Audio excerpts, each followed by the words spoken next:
സഹോദരരെ, വിശുദ്ധ കുർബാനയുടെ പ്രാധാന്യത്തെക്കുറിച്ച് അല്പം ചില കാര്യങ്ങൾ പറയട്ടെ. ഡാനിയൽ അച്ഛൻ്റെയും ജോസ് പിതൃക്കൽ അച്ഛൻ്റെയും സിബി പുളിക്കൽ അച്ഛൻ്റെയും അതുപോലെ മറ്റ് പ്രശസ്തരായ പല പുരോഹിതന്മാരുടെയും പ്രസംഗത്തിൽ നിന്നും എടുത്ത ചില ഭാഗങ്ങളാണ് ഇവിടെ പ്രതിപാദിക്കുന്നത്. ഇവരെല്ലാവരോടും കടപ്പെട്ടിരിക്കുന്നു.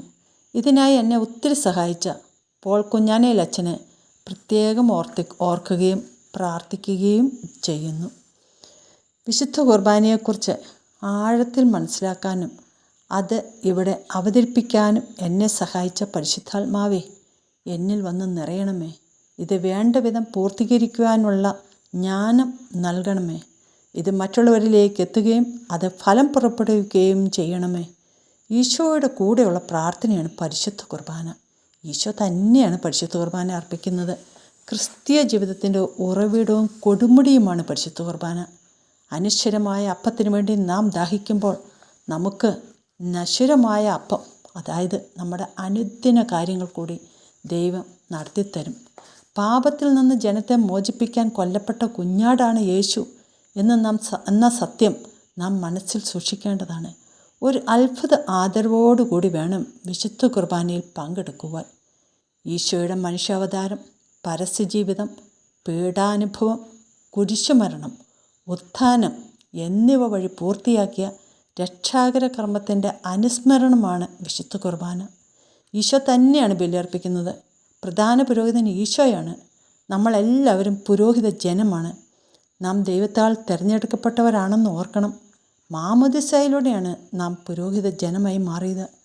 പൂർണ്ണ ഒരുക്കത്തോടെ വേണം വിശുദ്ധ കുർബാനയിൽ പങ്കെടുക്കുവാൻ. മനുഷ്യമക്കളുടെ വിശുദ്ധീകരണത്തിനായി ദൈവം അർപ്പിക്കുന്ന ബലിയാണ് വിശുദ്ധ കുർബാന. വിശ്വസിക്കാനും ആഘോഷിക്കാനും ജീവിക്കാനും ഉള്ളതാണ് വിശുദ്ധ കുർബാന.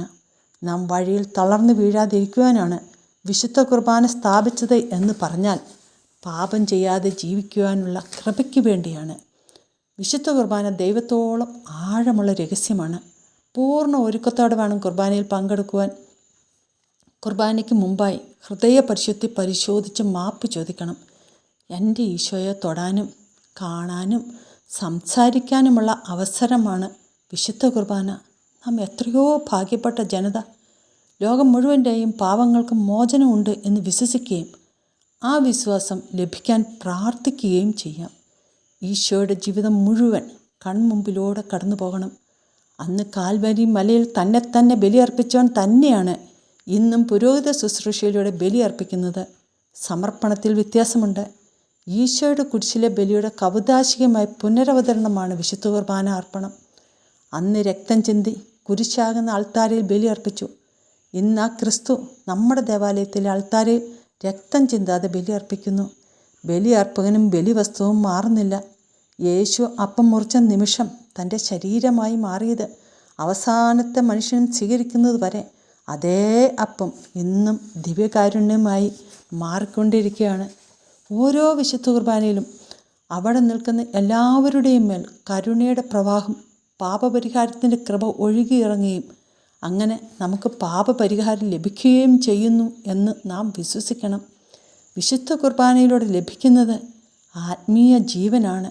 പാപം, ശാപം, പൈശാചിക ശക്തി ഇവയിൽ നിന്നും മോചനം ലഭിച്ച് സ്വർഗത്തിൽ നവമായ ജീവിതം നമുക്ക് സമ്മാനിക്കുവാനാണ് എൻ്റെ ഈശോ കുരിശിൽ ബലിയായത് എന്ന് വിശ്വസിക്കണം. ഇത് വിശ്വസിച്ചാൽ ഒരു വിശുദ്ധ കുർബാന കൊണ്ട് നമുക്ക് വിടുതൽ ലഭിക്കും. ബലിയർപ്പിച്ച് നമ്മുടെ കുടുംബങ്ങൾ കയറി വരണം. വിശുദ്ധ കുർബാന ഒരു രഹസ്യമാണ്. നാം അൾത്താരയിൽ അർപ്പിക്കുന്ന ബലിയും പുറത്തേക്കിറങ്ങിയുള്ള ജീവിതവും കുരിശിൻ ചുവട്ടിൽ അർപ്പിക്കുമ്പോഴാണ് ബലി പൂർത്തിയാകുന്നത്. എല്ലാ ബലിയുടെയും അടിസ്ഥാനം സ്നേഹമാണ്. സ്നേഹം പൂർത്തിയാവുന്നത് അവളുടെ ഇഷ്ടം നിറവേറ്റുന്നതിന് തൻ്റെ ചില ഇഷ്ടങ്ങളൊക്കെ ബലി കഴിക്കുമ്പോഴാണ്. സ്നേഹത്തോടെ ഈശോ നമ്മെ കെട്ടിപ്പിടിക്കുന്ന സമയമാണ് വിശുദ്ധ കുർബാന.